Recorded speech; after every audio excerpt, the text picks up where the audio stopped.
You know that feeling when you stare at a dozen gaming laptops on a page, and every spec sheet looks like a promise you can't trust? You've probably told yourself, I don't want to drop $3,000 on a machine that looks great on paper but can't actually keep up with my games or my day-to-day work. That hesitation is real, and it's why I wanted to dig into the MSI Raider A16HX before I hit record. I've spent the last week comparing it to a few other high-end 16-inch rigs, scrolling through forums, and even watching a few live streams where people push these machines to the limit. Link is in the description if you want to check the product details on Amazon. First off, the Raider A16 isn't trying to be a budget-friendly notebook. It's built around the AMD Ryzen 9 8940HX and an NVIDIA Geforce RTX 5080 with 16GB of GDDR7 VRAM. That combination screams top-tier gaming, but the real question is whether those raw numbers translate into a smoother experience for the kind of games you actually play, and whether the laptop can double as a decent workstation when you're not in front of a battlefield. If you're the type who spends evenings in competitive shooters, think Valorant, Call of Duty Warzone, or Apex Legends, then the 240Hz QHD Plus panel on the Raider A16 is the first thing you'll notice. A 240Hz refresh rate at 1440p is still relatively rare in the laptop world, and it means you'll see each frame rendered without the blur that can cost you a kill in fast-paced matches. In my testing, the RTX 5080 handled those titles at max settings with frame rates consistently hovering around 165,180 frames per second, which leaves a comfortable headroom for the display to push the full 240Hz. That's the kind of real-world performance that matters when you're trying to keep your reaction times razor-sharp. But let's talk about the games that push a lot of geometry and textures, open-world titles like Cyberpunk 2077 or Elden Ring. Those games are notorious for taxing both CPU and GPU.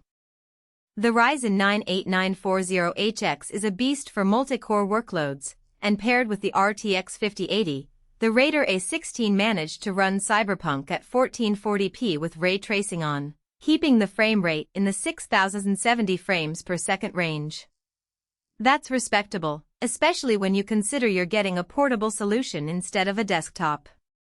For streamers, the extra cores also help when you're encoding your gameplay on the fly, meaning you won't see that dreaded drop in quality when you go live.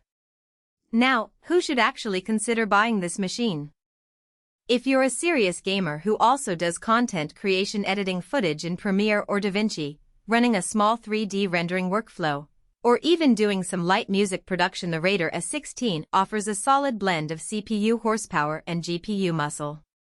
The 32GB of DDR5 RAM gives you room to keep multiple apps open without swapping, and the 2TB NVMe SSD means you can house a sizable game library and your project files without constantly hunting for external storage. The quick access panel is a nice practical touch, letting you upgrade RAM or add an extra SSD without taking the whole chassis apart, something that's often a nightmare on other thin gaming laptops. On the flip side, if you're primarily looking for a laptop to play older or less demanding titles, or you're a student who needs a machine for note-taking and occasional gaming, the Raider A16 is probably overkill. The price point is steep, and you'll be paying a premium for features you might never tap, like Wi-Fi 7, which, while future-proof, isn't a game-changer for today's internet speeds. Also, the laptop leans toward the heavier side, at around 5.5 pounds. It's not something you'll comfortably toss into a backpack for a coffee shop marathon. If you need a device you can carry around all day, a slimmer, lower-spec model might serve you better. Let's get into some practical strengths that set this laptop apart from the competition. The display, aside from its high refresh rate, covers 100% of the DCI-P3 color gamut.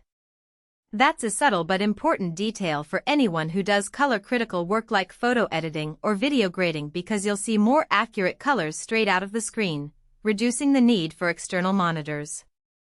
The Wi-Fi 7 module also offers lower latency and higher throughput, which can shave a few milliseconds off your ping in online matches when you're on a compatible router.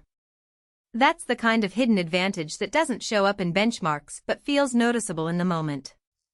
There are some trade-offs you should be aware of. The battery life, unsurprisingly, isn't a selling point. In gaming mode, you'll get roughly an hour and a half before the charger needs to be plugged back in. Even in a light productivity scenario, you're looking at maybe 4 to 5 hours, which means you'll have to stay near a power outlet for long sessions. The thermals are competent but not silent, the fans spin up noticeably under load, and you'll hear a whine that some users find distracting. That's a typical compromise for a laptop pushing that much performance in a confined chassis. If you